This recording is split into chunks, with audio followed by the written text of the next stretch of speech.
separar esses dois lados da Escritura que sempre estiveram presentes e a igreja cristã sempre assim considerou.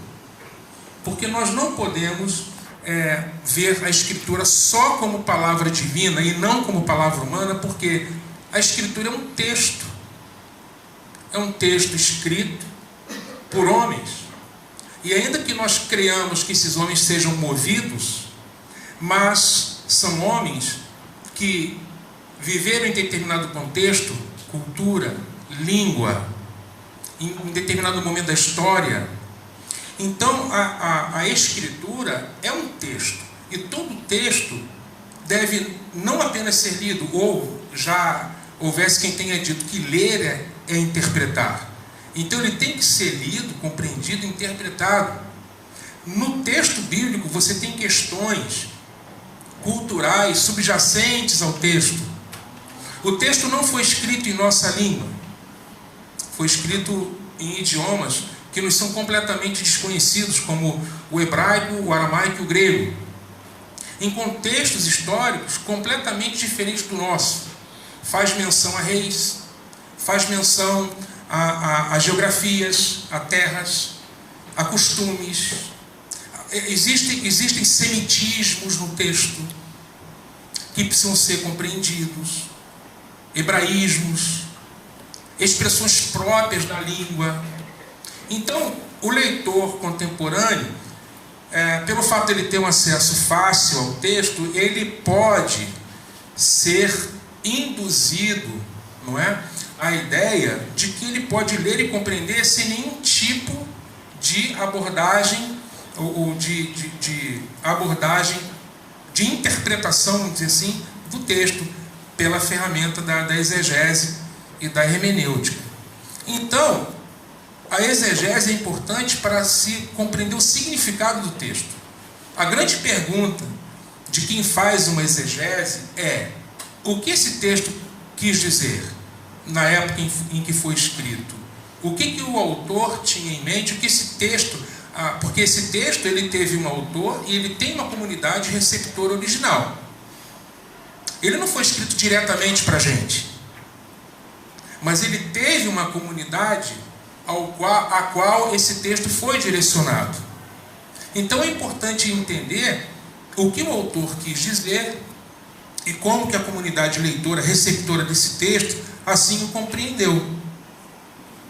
Evidentemente que, por ser palavra divina, o significado desse texto não se esgota ao seu contexto original. É claro que, como palavra humana, ele tem uma contingência histórica, porque ele está ancorado na história, ele está muito bem alicerçado, mas como palavra de Deus ele tem uma relevância permanente. Então cabe a nós, que somos estudantes da Bíblia, compreendermos o significado do texto. Por exemplo, eu vou dar aqui alguns exemplos que são interessantes da gente perceber. Quantos dos irmãos já fizeram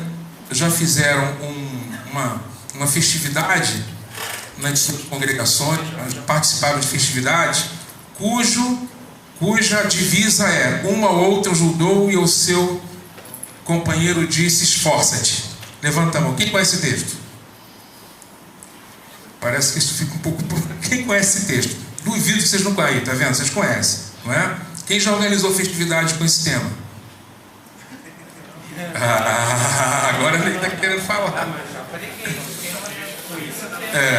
Muito bem.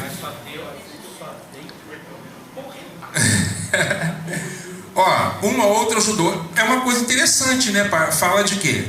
Fala de ajuda mútua, ânimo, onde um anima o outro. Só que nós trazemos esse texto, quantas pregações eu vi, num contexto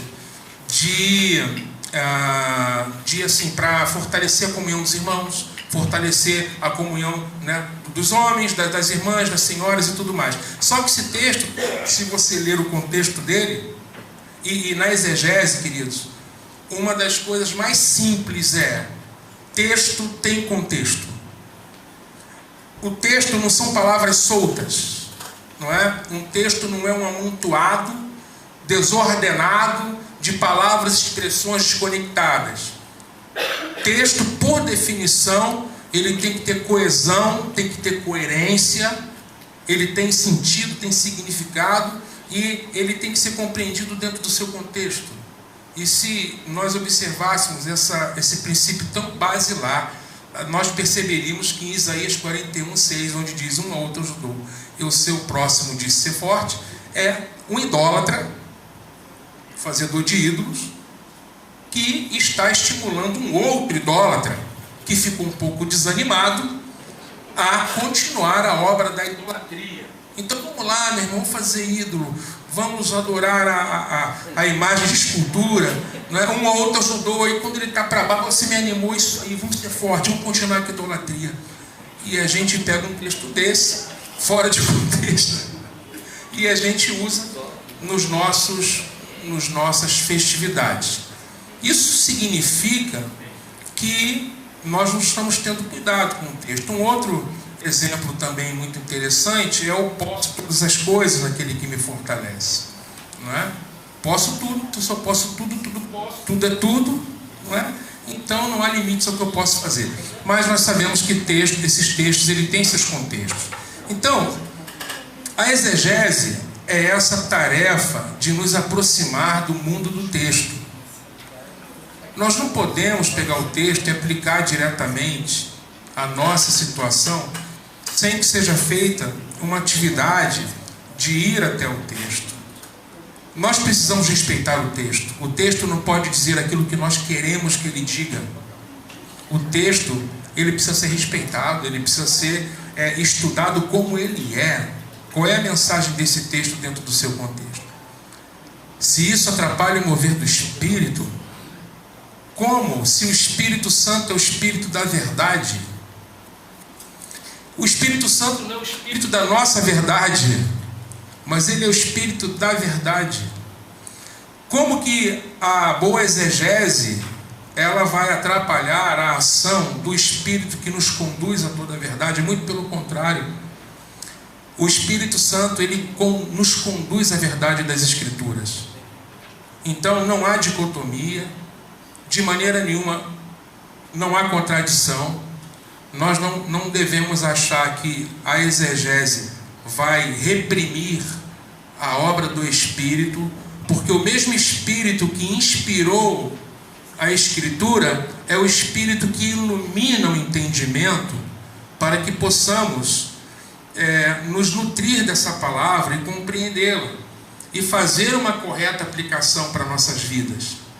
Então, a minha questão inicial, nessa participação inicial, é dizendo um absolutamente não.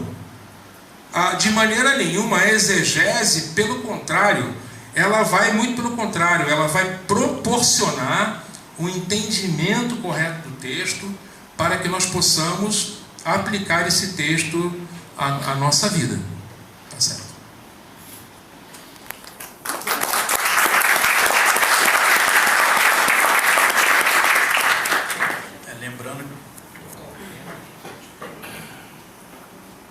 Lembrando que o nosso tema é: a exegese pode impedir a ação do Espírito Santo em relação à exposição da Sagrada Escritura? Sim ou não? Agora o professor Esdras vai poder dar sua resposta. Agradeço ao professor Cláudio pela exposição piedosa. Essa foi uma exposição piedosa. Como é piedoso o professor Cláudio, que tem uma alta estima pela Sagrada Escritura, afinal de contas, ele é professor de Sagrada Escritura aqui na instituição e tem um respeito, um amor incansável pela Sagrada Escritura, além de ser mestre em teologia bíblica, como também está fazendo seu doutorado em teologia bíblica. E eu entendo que o professor Cláudio não quis espantar ninguém.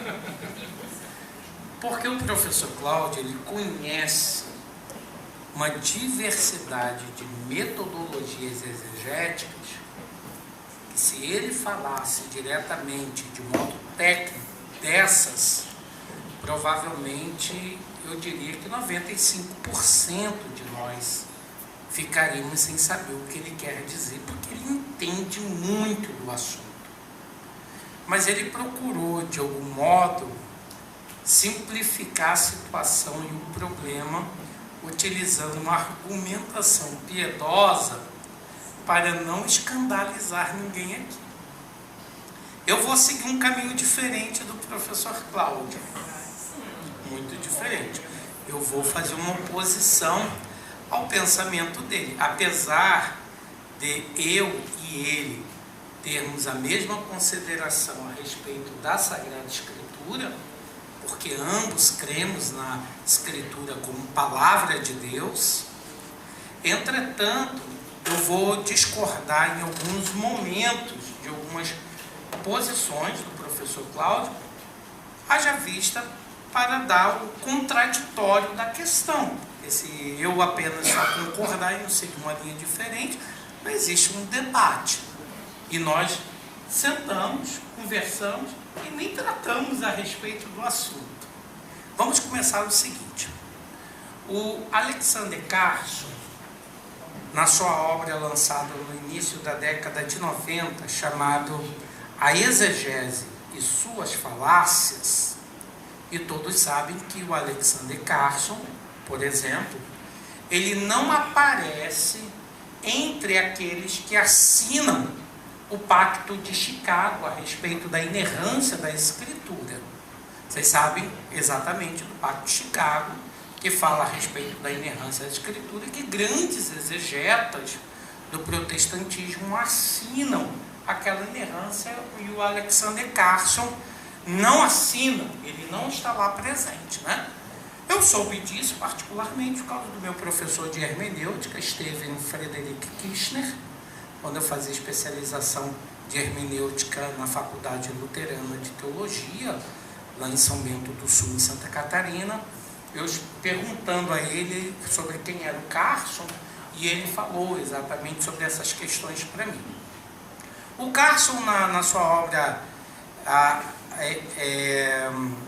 Exegese e Suas Falácias, que agora foi reeditado pela Vida Nova algum tempo atrás, sobre os perigos da interpretação bíblica, ele analisa esse conceito de exegese e ação do Espírito Santo sobre uma perspectiva, num primeiro momento, negativa.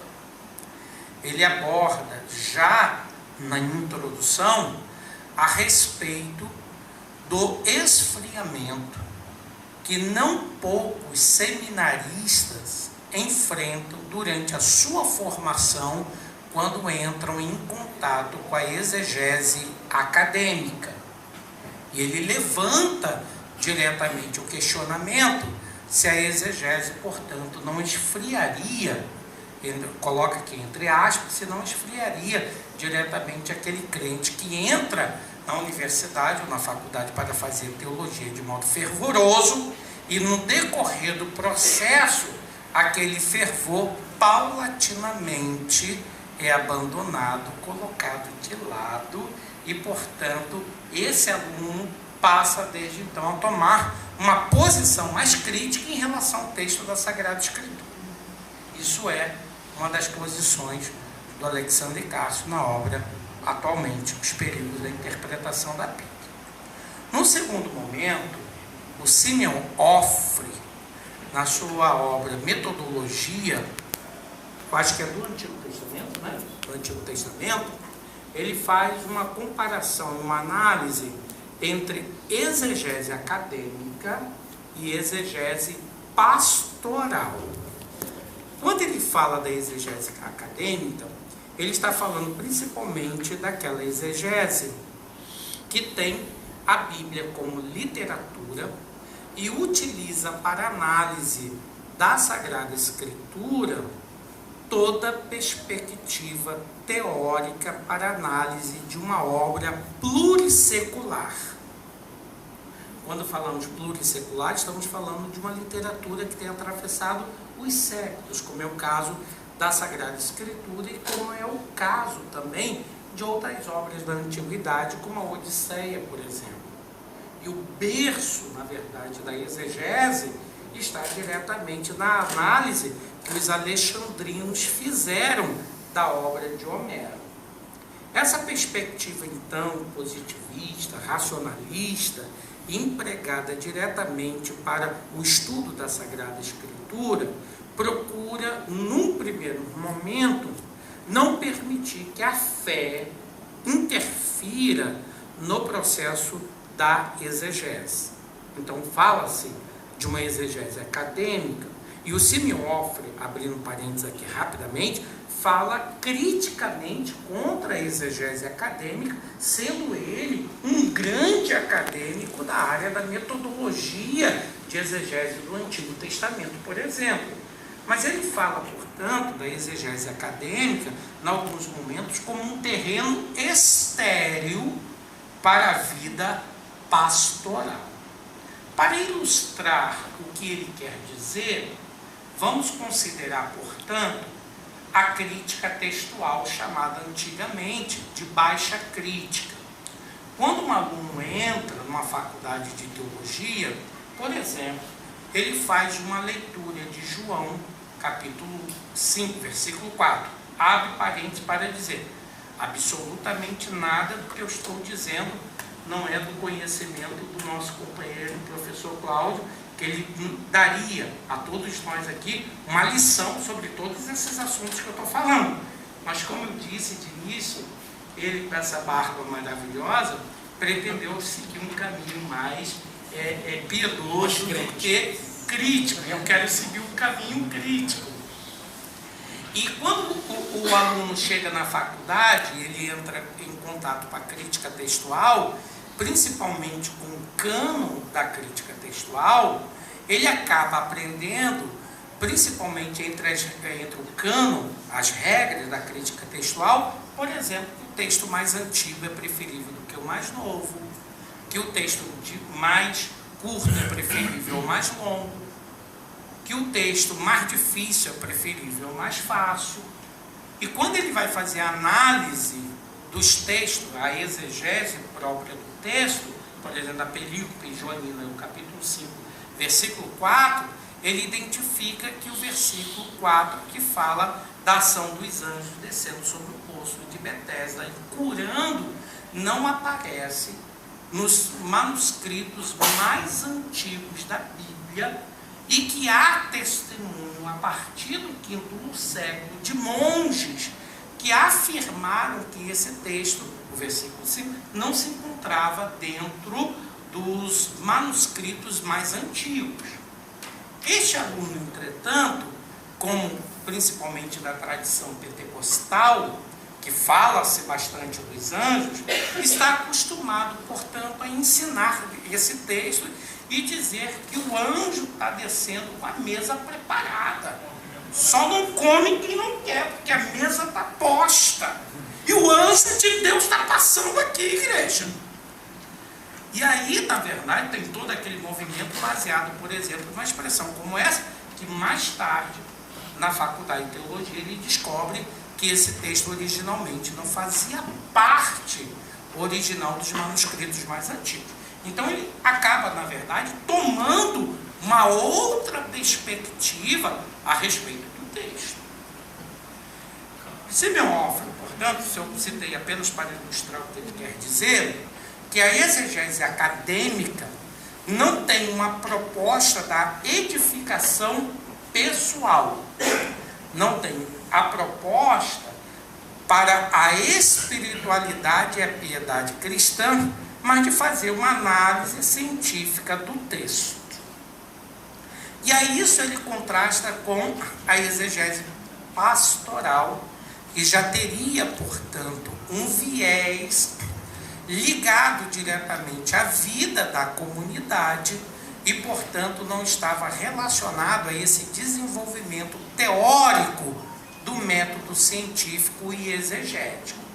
E ele vai dizer, portanto, que a exegese acadêmica por si só acaba sendo um empecilho, e é isso que ele quer dizer dentro do texto, que acaba sendo, para muitas pessoas, um empecilho para o desenvolvimento da vida espiritual. Tanto Carson quanto Simeon Ofri discute essa questão, fazendo a distinção entre exegese acadêmica e exegese pastoral. Grosso modo, a exegese acadêmica é aquela que você aprende aqui conosco, da análise do contexto, da análise lexicográfica, semântica, verificando os testemunhos dos manuscritos a respeito daquela palavra, no seu sentido diacrônico, sincrônico, e assim sucessivamente, por exemplo.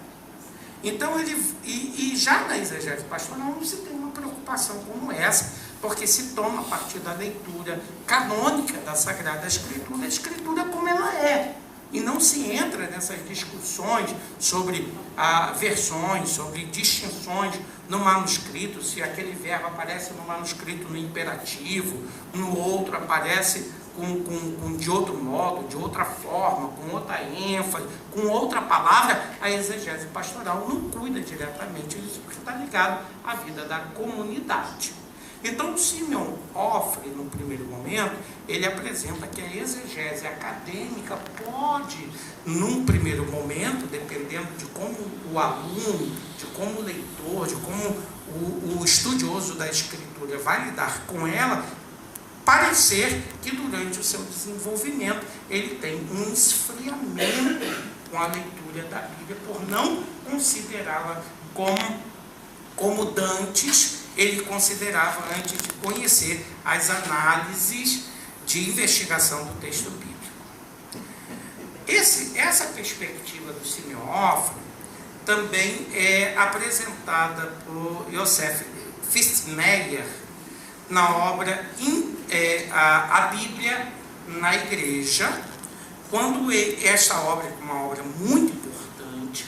Ele discute a obra Interpretação da Bíblia da Igreja, feita pela Pontifícia Comissão Bíblica de Roma, onde, portanto, a Pontifícia Comissão Bíblica escreve uma obra sobre a interpretação da Bíblia na Igreja e apresenta diretamente uma variedade de métodos sincrônicos, diacrônicos, de investigação da Escritura, e faz uma análise também das abordagens atuais da Sagrada Escritura, como o feminismo, da sociologia, entre outras abordagens, como ele elenca a questão da hermenêutica filosófica como uma forma de análise do texto da Escritura, e foi aí que eles elencam o conceito da hermenêutica filosófica de Paul Ricoeur como uma das hermenêuticas filosóficas mais apropriada para o estudo da Sagrada Escritura. Foi a partir desse conceito da Pontifícia Comissão Bíblica sobre a hermenêutica filosófica de Paul Ricoeur que eu acabei já tendo lido algumas obras do Paul Ricoeur, passando a me dedicar na área da hermenêutica e da exegese com base na teoria desse autor a partir da Pontifícia Comissão.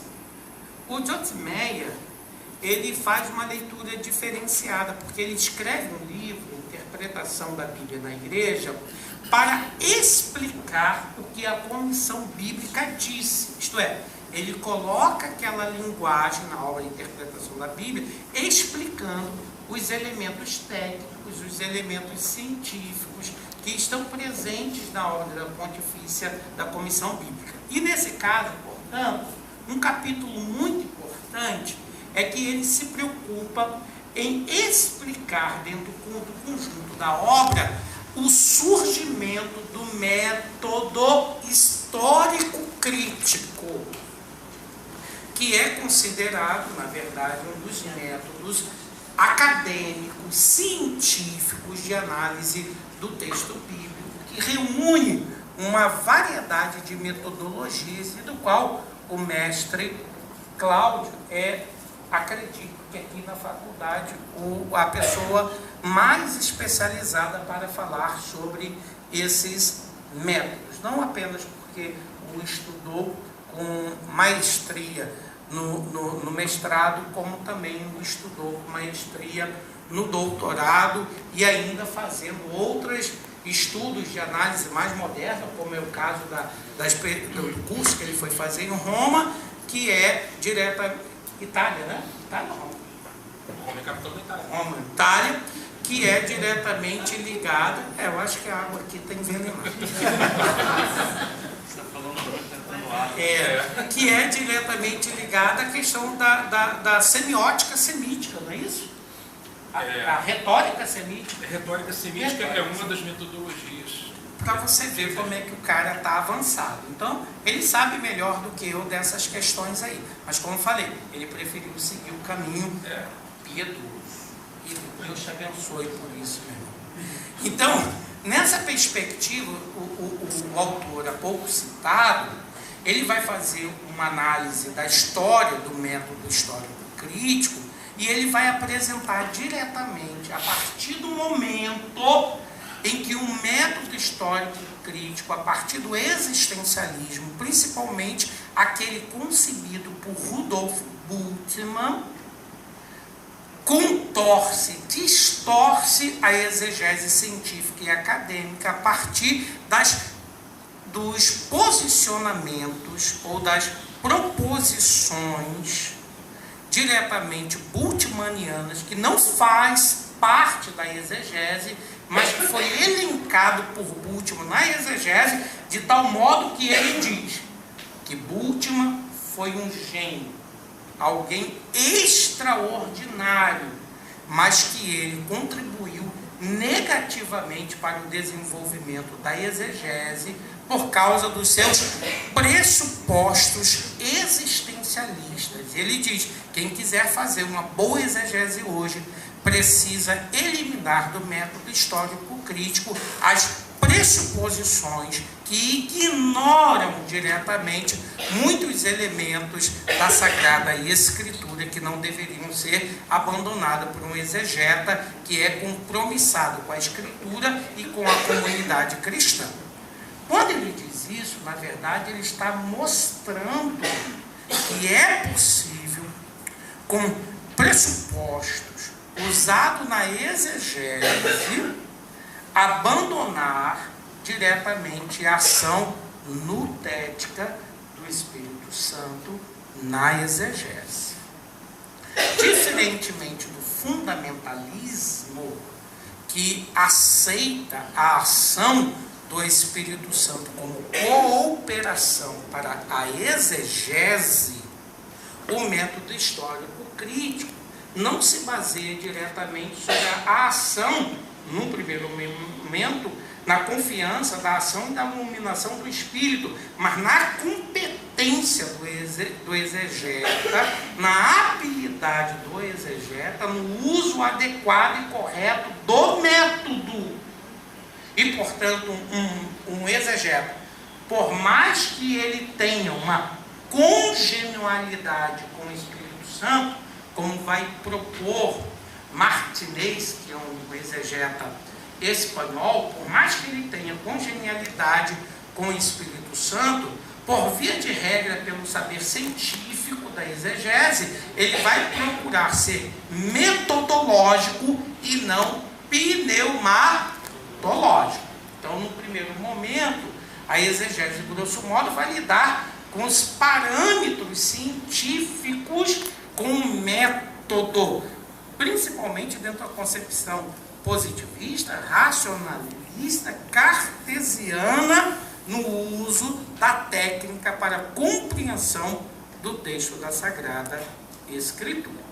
Então, a minha resposta é: a exegese pode impedir a ação do Espírito?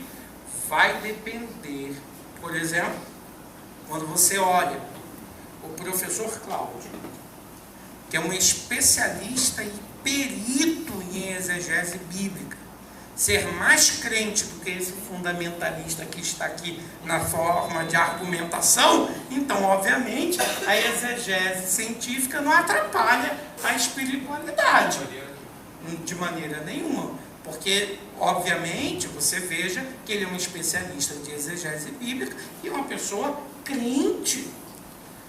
Eu sou coordenador do curso de teologia E nas observações que os alunos fazem da aula do professor Cláudio, a argumentação dos alunos é céu aberto. É isso que ele diz. Os alunos falam céu aberto. Então, no primeiro... É só céu aberto? Não, tem outra expressão. Sharai já é línguas estranhas que são faladas. Não, mas tem uma outra para a expressão além do céu aberto. Sobrenatural. Sobrenatural. Eu quero explicar esse negócio. E na hora que nós vamos lidar, nós já discutimos. Eu quero fazer uma exegese desses termos aí. E nós já discutimos o que o aluno quer dizer quando diz sobrenatural. Aí, faça uma avaliação, CPA, né? Faz uma avaliação do professor Cláudio. Sobrenatural. Os alunos escrevem sobrenatural. O outro, céu aberto. E a gente sabe, e a gente tenta entender o que o aluno quer dizer como sobrenatural e céu aberto. E a gente discute isso, né, Cláudio? O que isso quer significar. E nós tomamos até o exemplo do professor Cláudio e passamos para os outros professores o que isso significa dentro da análise que os alunos fazem, que a gente acaba discutindo com os professores como foi essa avaliação. Mas ele é um técnico. Então, no primeiro momento, você percebe que impedir a ação do Espírito não está diretamente ligado ao método e nem à pessoa no primeiro momento. Está ligado aos pressupostos que a pessoa quer assumir na exegese. Acabou? Não, cara, sou coordenador, tu não pode me falar. Então eu vou passar a palavra aqui.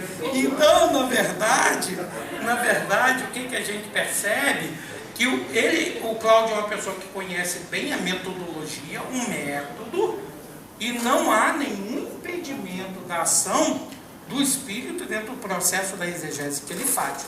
Eu também conheço, não tanto quanto ele, a questão do método, e os meus alunos de hermenêutica sabem também, não chega a ser um céu aberto, né? Mas a gente chega até uma... Vale cada centavinho. Vale cada centavinho também. Então, quando observamos sobre esse ponto, a exegese, ela não impede a ação do Espírito. Agora, os pressupostos que estão emaranhados na exegese pode sim impedir a ação do Espírito por causa do preconceito que o exegeta já estabeleceu dentro da análise e não querer aceitar a ação do Espírito juntamente com a exegese.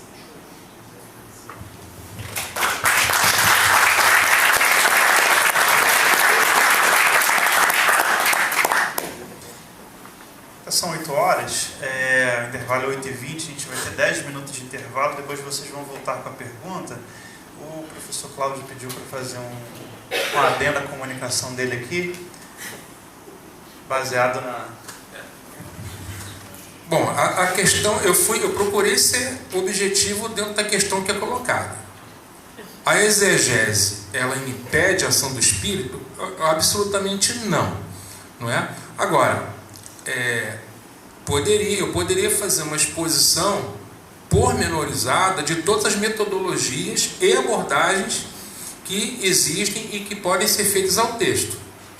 A pergunta que Rudolf Bultmann fez foi: é possível uma exegese livre de pressupostos? Há um artigo dele, do Bultmann, com respeito a essa questão. Ele pergunta, e ele próprio responde que não é possível. E o que é um pressuposto? Uma pré-compreensão a respeito do texto. Quando nós pensamos em exegese histórica, nós estamos falando do método histórico crítico, que não hoje, ele não tem mais hegemonia, ainda que ele tenha sobrevida, ele não tem mais a hegemonia no mundo do estudo acadêmico da Sagrada Escritura. Mas durante todo o século XX, o método histórico crítico ele prevaleceu como sendo uma metodologia científica que vai através de uma série de métodos e de um passo a passo de um estudo do texto, como, por exemplo, não é, o estudo da construção do texto, não é, a crítica da redação, a crítica das tradições, a crítica das fontes. O que o professor Esdras falou, nem exegese é. Na verdade, crítica textual não é considerada como sendo parte da metodologia exegética, mas é, na realidade, um elemento anterior, né? um estudo feito anterior e que precede a exegese em si. Porque crítica textual, não é, é o seguinte, qual é o texto original? Qual teria sido o texto original? Por exemplo, ele citou o texto de João 5. Em alguns manuscritos mais recentes, tem lá o anjo descendo e fazendo o movimento das águas. Em textos mais antigos não tem esse anjo descendo. Como, por exemplo, o texto de Marcos, no capítulo 16. Nós conhecemos um texto, quer ver? Cita para mim agora, no capítulo 16, o versículo que, né, nós mais gostamos dentro do capítulo 16. Ide por todo mundo e pregar o evangelho. Quantos já pregaram ou fizeram estudo sobre esse texto? Muitos de nós. Mas você sabia que esse texto não pertence aos manuscritos mais antigos? Simplesmente não tem no Códice Sinaítico, não tem no Códice Alexandrino, não tem no Códice Vaticano, que são os manuscritos mais antigos do Antigo Testamento, do Novo Testamento. Não tem. Tem em textos mais recentes. E, no entanto, está na Bíblia. No entanto, está na Bíblia. Quando a gente vai fazer uma exegese desse texto, do texto de Marcos, a questão é, vamos considerar os versículos 9 em diante ou vamos terminar no versículo 8? Ou seja, vamos trabalhar com a versão curta ou com a versão longa do capítulo 16? Essa é a primeira questão que antecede a exegese, que é uma questão de crítica textual.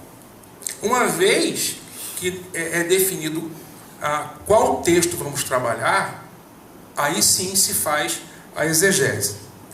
E a exegese que prevaleceu durante o século XX é o método histórico crítico, que nasceu durante...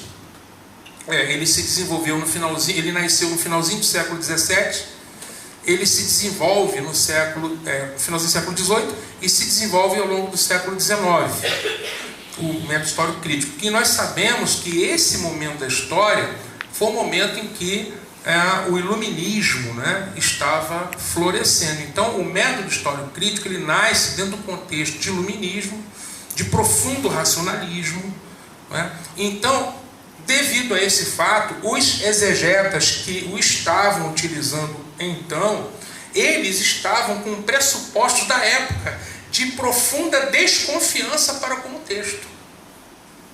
Então, na verdade, muitos que o problema, queridos, não é que o método seja ruim.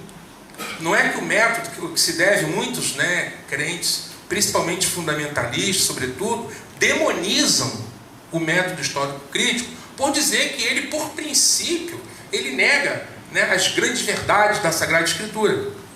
E não é bem assim, não. Na verdade, é o pressuposto que o exegeta utiliza. E que no contexto do nascimento do método, esses pressupostos eram de desconfiança para com o texto. Esses pressupostos foram de desconfiança para com as categorias de fé. Ou seja, realmente, né, para fazer a exegese, nós não podemos partir da dogmática para o texto. E sim o inverso. Ou seja, teologia, nós não podemos fazer exegese partindo de categorias da teologia sistemática e ir para o texto.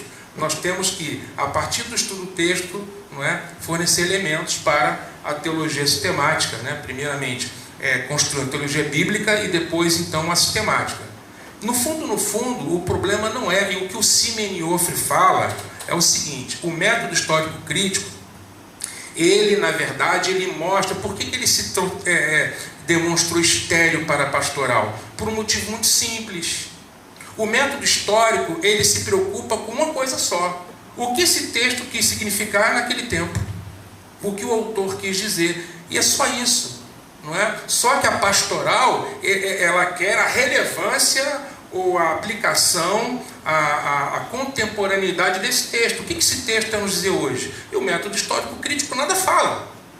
Então ele não é um método que deva ser demolido. Ele é um método para se chegar ao sentido histórico do texto. Agora, E esse que o Simeão vai falar, que para a pastoral é necessário uma complementação metodológica. É por isso que metodologias sincrônicas são utilizadas para fazerem uma complementação ao método histórico. Por quê? O método histórico, ele se preocupa com a formação do texto. Como que o texto surgiu? Como que o texto se originou? Como que ele se expandiu? É por isso que, por exemplo, o método histórico crítico, ele está preocupado com o seguinte: você olha para o Gênesis, por exemplo, então as narrativas da criação, Gênesis 1, Gênesis 2, são duas narrativas completamente diferentes. E ali o método histórico crítico chega a identificar, não é, grupos diferentes que teriam escrito esse texto por causa das teologias que estão ali subjacentes. Então o Gênesis 1 é um texto sacerdotal e o Gênesis 2 é um texto javista. Um foi escrito provavelmente no exílio, não é? E o outro pode ser pré-exílico, mas com certeza o Gênesis 1 seria um texto exílico. Então ele se preocupa com isso, o tempo que foi escrito, a mensagem que foi escrita na ocasião. Mas que resultado isso teria para a pastoral? Não é? Imagine você chegar na sua igreja e dizer assim: bom, eu quero pregar no Gênesis 1, é um texto sacerdotal, claro que não foi escrito por Moisés, ele data do tempo do exílio, e as pessoas vão ficar olhando para você assim: meu Deus do céu, não é? Que importância isso teria para a nossa vida, para a pastoral, não é? Mas isso é o método histórico crítico. Ele não está preocupado com a sua edificação hoje, mas ele é importante, porque ele vai fazer uma abordagem ao texto como texto e como texto histórico que é.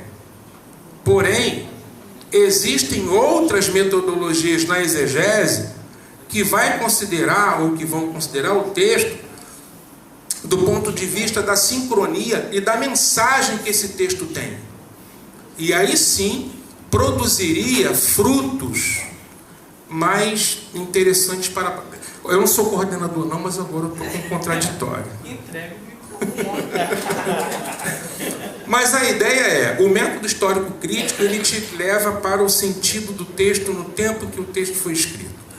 E por isso que o Simeão vai falar desta esterilidade do texto para o leitor de hoje, porque o método histórico crítico ele não está preocupado com a relevância, com a aplicação do texto, mas que nesse mesmo livro de metodologia do Antigo Testamento, o Simeão ele vai falar com respeito a metodologias sincrônicas, como análise narrativa, como a análise retórica. Eu participo disso tudo, tem grupo de pesquisa em análise retórica, onde a gente não está preocupado com a história, como que o texto formou, quem escreveu, e sim com o estilo, a forma do texto, os paralelismos, as repetições de vocabulário, no sentido de procurar entender, né, a mensagem do texto, a teologia do texto, e o que o texto pode nos comunicar hoje. Eu continuo dizendo, a exegese não atrapalha a ação do Espírito, porque isso vai, como o professor Esdras Bento muito bem colocou, é um pressuposto de quem utiliza. Se o exegeta é ateu, não é? O texto não vai trazer nada de edificação para ele. Ele vai ficar com elementos da história do texto. Agora, se ele é um cristão, um crente, ele pode ler o texto, entender o texto dentro do seu sentido na história e, ao mesmo tempo, aplicando outras metodologias, compreender a relevância desse texto para hoje. Ok.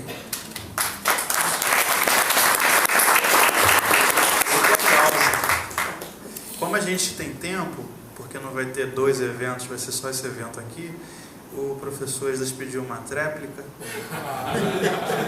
5 minutinhos. E ele vai ter 5 minutos. 5 minutinhos. A primeira coisa que a gente precisa lembrar bem é que o método histórico crítico ele não é absoluto, ainda que muitos exegetas têm uma pretensão de que ele o seja, mas ele não é absoluto. Método nenhum é absoluto. Segundo, eu vou trazer aqui a lembrança, um problema que não ocorreu aqui no Brasil, mas ilustra os tipos de problemas que ocorrem sobre o assunto que nós estamos falando, que ocorreu na Universidade de Princeton, entre Moisés Silva e Bruce Waltke. Ambos presbiterianos, ambos exegetas de primeira categoria.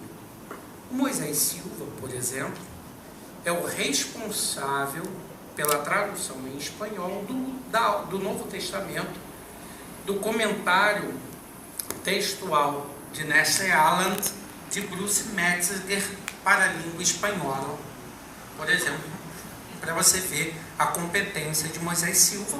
E vocês devem ter lido alguma coisa de Moisés Silva juntamente na obra Hermenêutica Bíblica, editada pela Cultura Cristã, juntamente com Walter Kaiser Jr., onde, nesta obra, Walter Kaiser, que é bastante fundamentalista, um presbiteriano, exegeta de primeira grandeza, e Moisés Silva, que adota o método histórico e crítico, procuram dentro da obra intermediar entre o método histórico-gramatical, que é usado pelas igrejas reformadas fundamentalistas, como a presbiteriana, e o método histórico-crítico, que é o método científico usado por esse grande exegeta chamado Moisés Silva.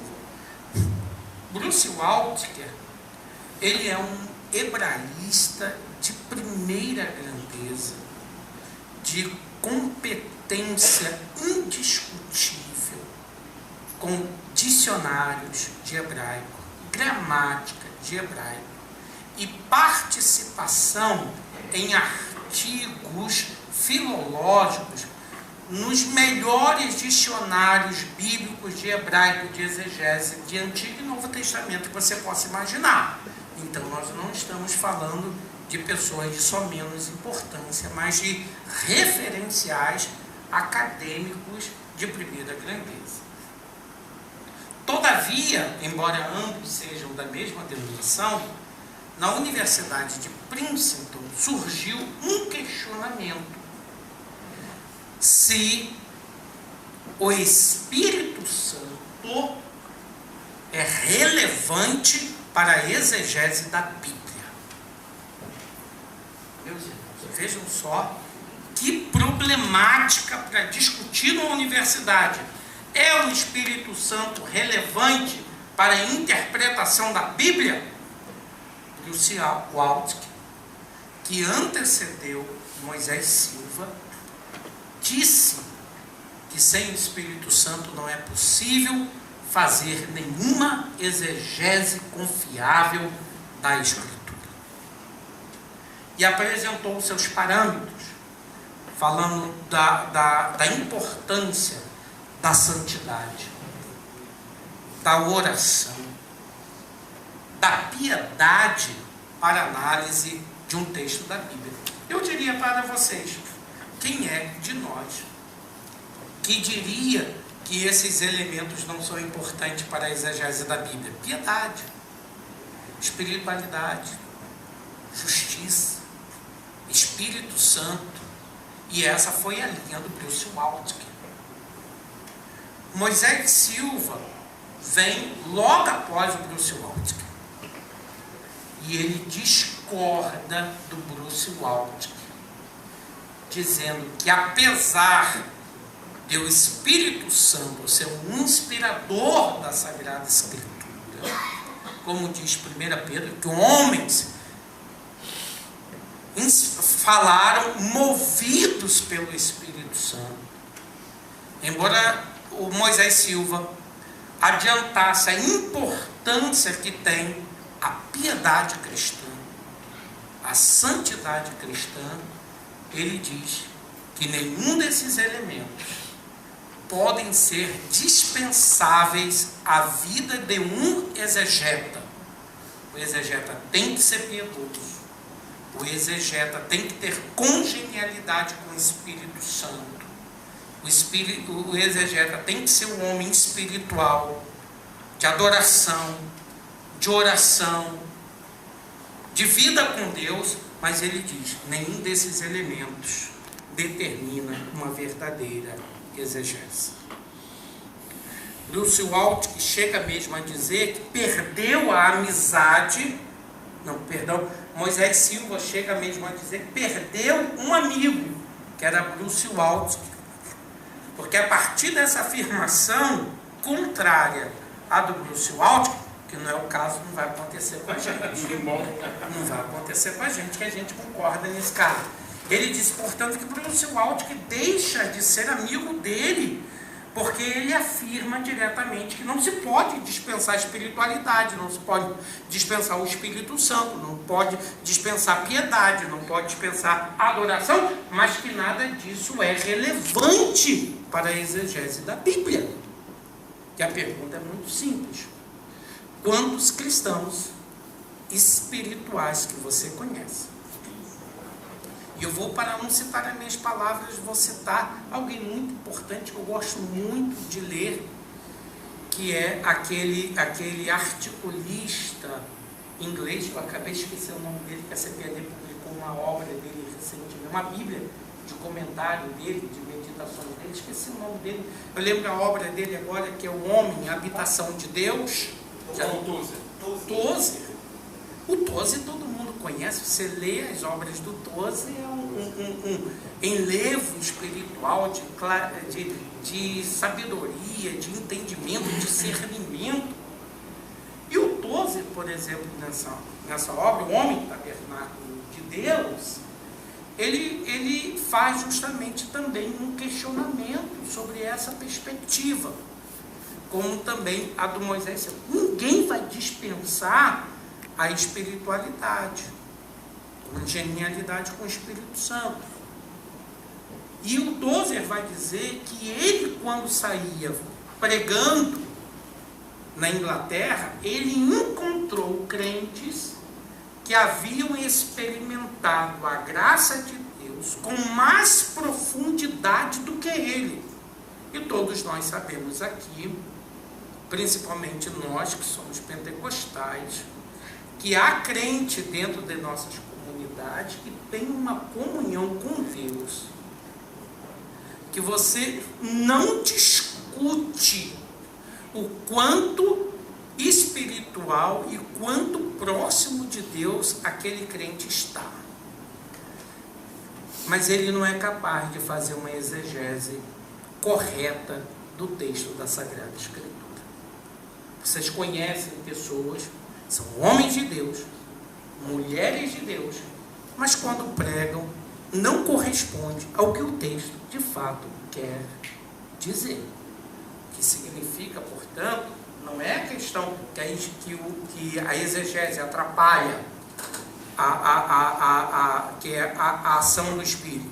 Mas nesse caso, alguém que é movido pelo Espírito que você conhece, nem sempre faz a exegese correta do texto bíblico. Para a gente lembrar, para no intervalo a gente voltar com esse questionamento. Porque o problema não é só de quem estuda e não tem, parece que não tem o Espírito para fazer a exegese.